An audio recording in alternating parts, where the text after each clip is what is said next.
going to do a cleaning video on this Smith & Wesson 686 revolver.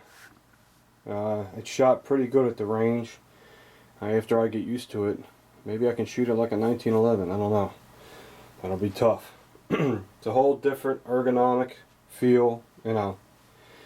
And you know, I hear people, you know, other gun channels, not a lot, maybe one or two, saying it's stupid to do a cleaning video. Wow, I didn't know you were born. When you were born, you were born knowing how to clean a gun as soon as you came out of your mother's womb? Really? Well, you're the man. That's bullshit. If you notice, all the big gun channels, they do everything. They shoot, they clean the guns, they assemble, disassemble, reassemble, installations, they do everything. Yeah, I'm just going to go through it. It is very easy. A revolver is probably the easiest gun to clean. That's what's great about them. Once in a while you should take the grips off and clean inside there. That's a detailed cleaning. We'll do that someday. And before I start, I'm just going to use... So I like using Ballistol, not because we sell it on our website. I've had this long before we've had our website, you guys know. Because it's an oil, it's a lubrication, it's a cleaner, and a preservative. So I don't have to go, well, look, where is it? I don't have to grab this, and then I have to grab this to oil it, you know, and then I have to grab something else to preserve it. I don't have to do that, which I do love hoppies. I love the smell of hoppies. It reminds me when I first got into guns, so that's why I like the smell. And but if I want to clean a gun quick and I don't want to make it too complicated, I just use Ballistol. And what I'm going to do is just squirt it down a little bit first. Ooh. Squirt in the cylinders, in the hole, in the barrel, and that's all you really do. And I'm just going to let that sit. What's good about this product is you don't have to let it sit real long. And that's it. Now it'll eat that gunpowder and lead. It'll eat all copper. It'll eat all that shit off. You just gotta let it sit for a while. Now while it's sitting, I got some packages in the mail, so I'm going to open them. And I think I know what this one is. This is from, I think it's from Smith & Wesson. Because these grips were damaged, and they told me they were going to send me new ones. And let's see what they did. Smith & Wesson's probably got, it's like Rock Island Armory and Springfield Armory. It has really, really good customer service. I've had real good experiences with them. Damn. So, it's not a ventilated area. And yeah, that's what they are. And we're going to do a video installing these grips. Wow, these are nice. Now you have these type, which I like. I might like these better. I don't know. And then they sent me a set of the exact same ones that are on there. Okay. Now these are wraparound finger groove. And these are more like panels. Let's see what these look like. These are, I think, Uncle Mike's. Okay. So, I don't know. I'll put them on and see which one I like better. We'll see. I gotta see. This one actually has a screw. It goes through the center. And these just, they wrap around. I think they snap in. I ain't sure. That's what these are here. These are the Hogue. And they have the Smith & Wesson on there. And let me see. Yeah. I don't know if they snap on. Looks like they ride up like this, like a track. So we'll get into that. That'll be another video. I'm not doing it on this video. It'll be too long. So thank you, Smith & Wesson, for sending me these beautiful grips. And sweet. They honored what they said. Let that soak. Got another package from B Perk 80. B Perk 80. I'll put his link at the bottom of the thing, bottom of the video. And he sent me, check this, a Galco soft leather inside the waistband Galco holster for a Springfield XD sub.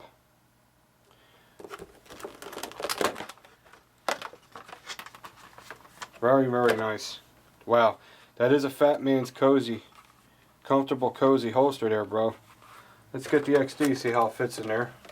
And he sent me a poster too. Get the XD.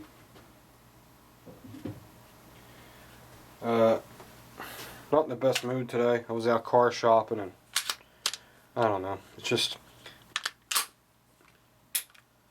It's hard to buy a car because, I mean, Christ, if your credit ain't fucking perfect, they don't want nothing to do with you. You'd think they'd cut you some slack these days, you know? Oh, that's nice, man. Thanks, bro. That's real nice. It's nice and soft. Holds the gun nice. I will use this. You know, I'll carry it tomorrow. I'll let you guys know how the holster does. And here's the model. It is, it's right-handed inside the waistband. And it's called the Stow and Go inside the pants holster. It will fit an HK P30, a Springfield XD 45 4-inch barrel, or an XDM 3.8-inch barrel. So it's versatile. So I could, maybe my HK will fit in there too. B-Perk, thank you very, very much, bro. Your package is on its way, man. I'm shipping it out tomorrow morning. You won't be waiting long for that. Okay, it's good. Here's the poster he got me. Whoops, I almost forgot to show you. Case of an emergency.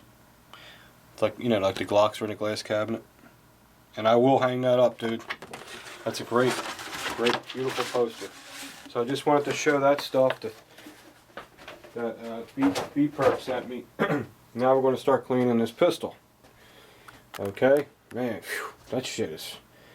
Whew. It's not as strong as Hoppy's, but it's still strong. And okay. Alright. And don't forget to check out Tom's channel too. He's having some inventory sales that you guys could save a lot of money on. I'm not sure exactly, but just, you know, keep in tune with his channel and you'll save money. Okay? Now, get up there. Now, whoops. I don't like to use copper steel brushes. I have them, but I don't like them because I think they're a little harsh. I mean, if you use them, that's fine.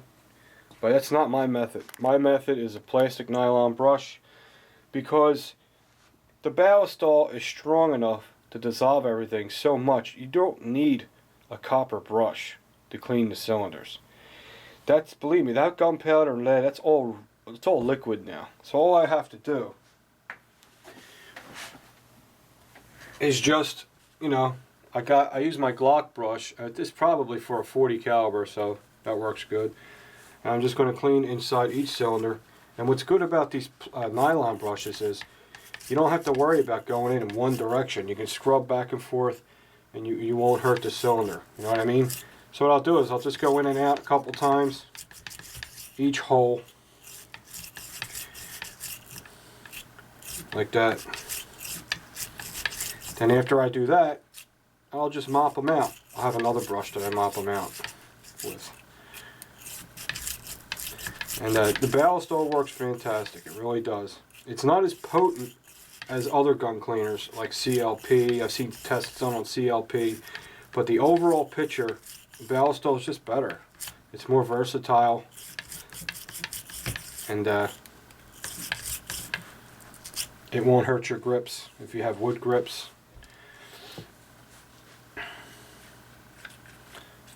Okay. Now I'll do the barrel. When I do the barrel, I just put the cylinder back up like that because it just makes it easier to handle the gun. And then just scrub the barrel. Now if you're using a copper brush or a steel brush or any kind of metal cleaning brush, you're supposed to go in one direction. So, you know, that's a pain in the ass. You know what I mean? So I just rather use the nylon brush. And I know it's not wearing out my steel. I know it's not wearing out my rifling. And it's cleaning it. It'll clean it just as good. Because the ballistol liquefied all that shit.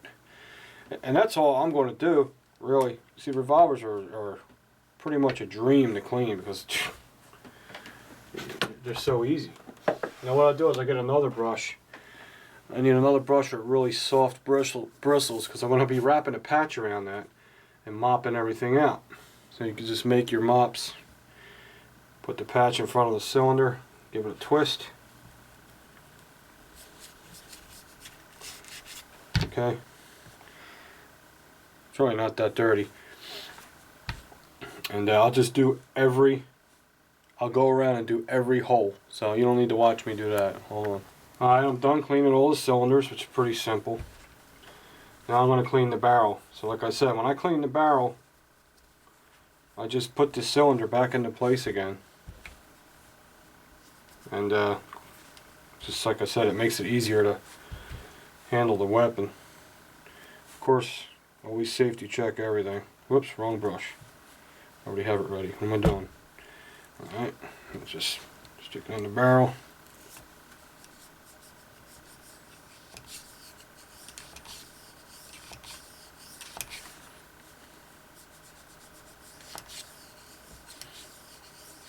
Watch you don't damage the crown of the barrel if you're using a metal rod.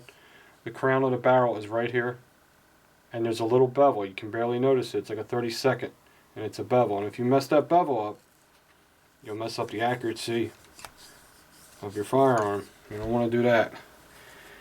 It's pretty dirty. I mean, it's not real dirty. I've seen worse. And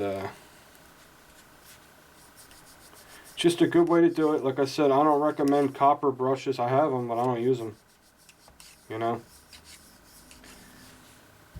Patch is pretty clean. Now, one more thing I want to check is the extractor rod. There's a lot of dirt builds up. So this is the extractor rod, and you want to hold this out like this, and just kind of wipe in here, because of course gunpowder gets all trapped in there. Pretty simple. And back here, now this has powder burns on it now, because I shot 50 rounds through it. But I'm gonna show you how to get them off in another video, because like I said, I don't like long videos, especially a cleaning video being long. If the powder burns really bother you, they don't bother me too much. They do a little bit. I'll show you how to get them off. They have a rag out there that works, but I use Flitz. The Flitz works great. It comes right off. But there's all kinds of stuff. Steel polish you can get. Yeah, see the black rings? See them? You can get them off. You just gotta really rub it. Ballistol won't get it off. You're gonna have to use a steel polish. It has to have like a compound in it. So wipe off all inside the frame. Now, if you want to do a thorough cleaning someday and take everything apart, I'm not sure how to do that yet. I'm gonna have to learn, just like all the other guns. You just learn. But and just get all the dirt you can that you can see. That's pretty simple, with a revolver.